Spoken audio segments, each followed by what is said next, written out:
Good afternoon. Thanks for joining us across the fence. I'm Fran Stoddard. Amidst the tumult of these times, it is starting to green up outside. When farmers put animals out on the pasture in the near future, they're facing new challenges that weren't happening when those livestock went in for the winter. And yet there are opportunities for farmers and ranchers to get creative and meet demands for local food.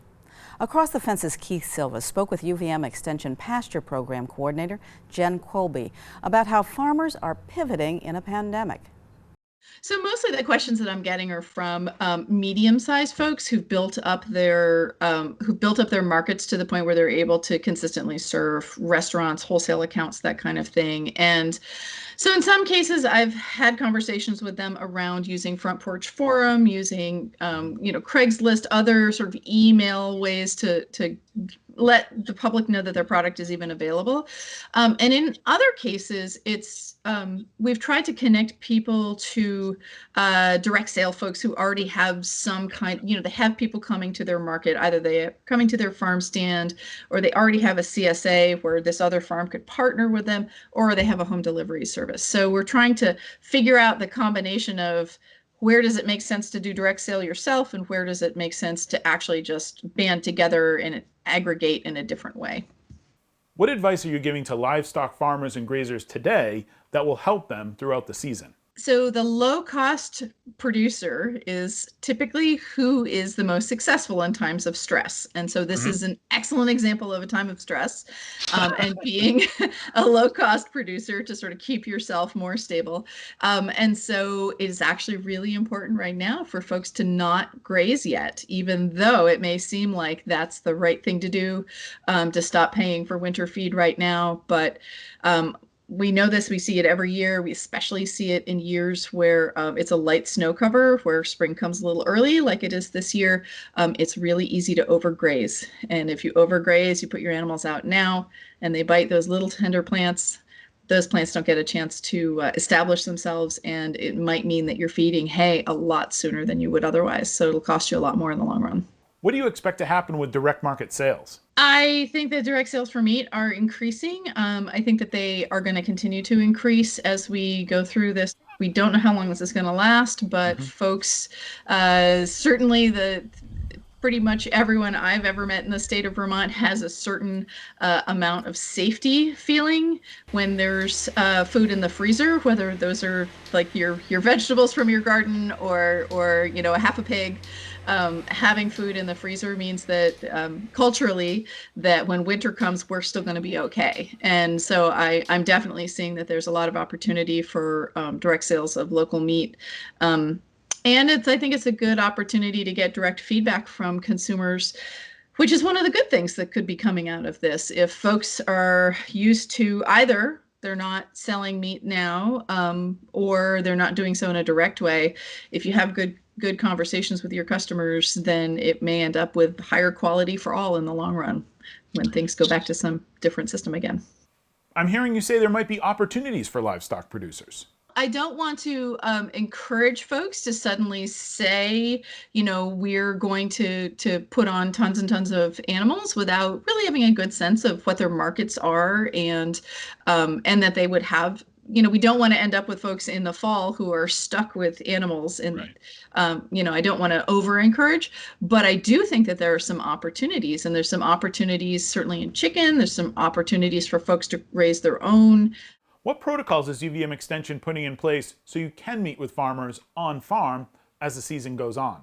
So across Extension, we've been formalizing some different ways that we work with farmers in the field, and working one-on-one is a little hard for us to not be the first thing that we do, but it is actually, we're restructuring so that it's not the first thing that we do. We're going to try to work with folks over the phone, email, if they can video chat. Not everybody's got the bandwidth, the internet bandwidth to do that, but we can do a lot of work with folks over the phone, and we want to do that.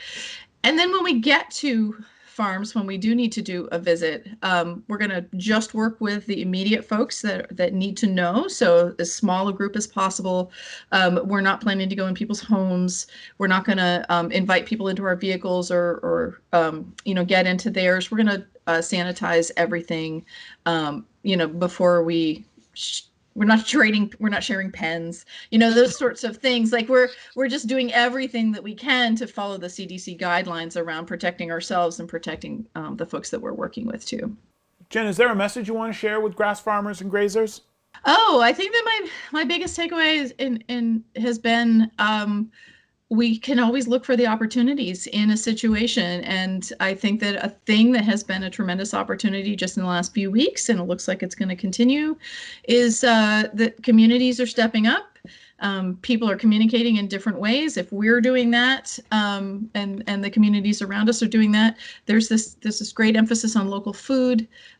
People seem to be valuing the fact that food is available in our communities, which is something that not everybody has in different places. So I think that is a tremendous opportunity to, even if we don't sell lots of meat for a long period of time, even if it's just for a few months, it's a great opportunity to build more connections and relationships in our communities, and that's just good for everybody. For more information about how UVM Extension is helping farmers and Vermonters respond to COVID-19, visit the website on your screen, uvm.edu/extension. Food safety is on everyone's minds these days. The coronavirus has made us hyper aware of washing our hands, and that's good advice anytime, but especially in the kitchen. Here's UVM Extension's top food safety expert about what to do when it's time to eat. If you're preparing a meal and you're going to be cooking it, the whole process will destroy the virus. If you are still uncertain and you have some doubts about whether the food is contaminated with virus, you got to make sure that you take some precautions, like if you touch the food, then wash your hands properly. That would be something advisable. It's really advisable to do this all the time, to wash hands before you touch food and wash hands properly right after touching food, to make sure that you don't also bring any contaminants to the food. The cooking process will take care of that. The question would be on food that are not consumed through a process of cooking. I hear more and more people trying to avoid salads or food that are consumed directly without anything. A viewer submitted a very interesting question. If a family member tested positive, can he or she spread to the rest of the family through the food that we're consuming? In theory, that person could contaminate the food. We don't know of any case of somebody in the same household or somebody sick that has been contaminated because of food yet. We don't have that. So for all purposes, we are assuming that food is not a vehicle for the transmission of this virus. Thank you. And another question from one of our viewers is, what precautions should I take with dishes and shared items like milk jugs to prevent other members of the family from getting sick? Yeah, it's an interesting question, because the reality is that if you are in the same house, and especially now where so many people are going through a self-imposed or an imposed quarantine, you're really shedding a lot of things and sharing objects. So if somebody had the virus and is about to develop the symptoms, nobody will know, and probably they will spread it all over. It's a very interesting question. It's just a matter of how much of a physical distance you want to have with your own family. It's a hard one to assess. Washing dishes using dishwashing systems are going to be good enough to clean up the virus, because remember, most of the dishwashers are working at high temperature if they're working properly, and they have the detergents that are going to remove most of the organic matter and things that may be in the surface. So dishwashers should do enough to clean up all the dishes and all the utensils that you have in the food in the house. It's very difficult to really prevent a person-to-person transmission in a household, because there are so many variables. But maybe one of the options would be to, if you have that opportunity to start creating a little bit of a physical distance and increasing hand washing and hygiene. Another question would be, do we need to add anything else to our routine when we're washing dishes, like bleach, in order added to the soap? No, uh, no.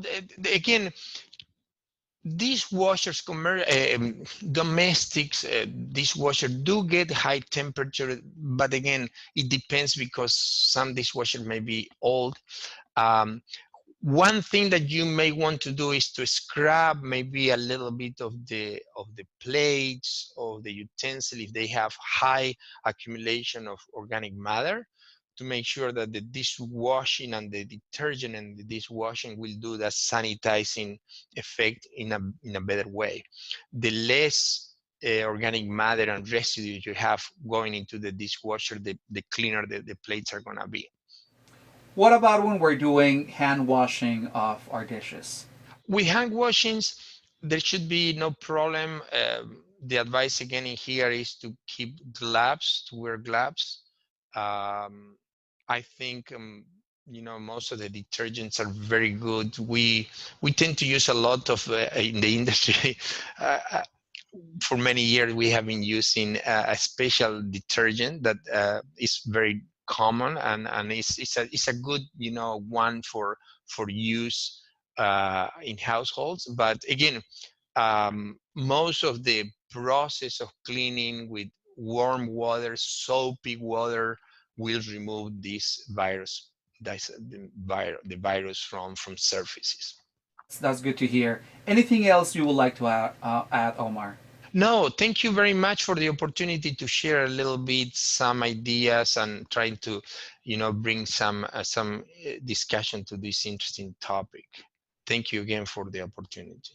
Thank you, and I also want to thank all of our viewers for submitting these questions. And thank you again for answering all these questions and shed a little more light on sharing all this information that we really need during this pandemic.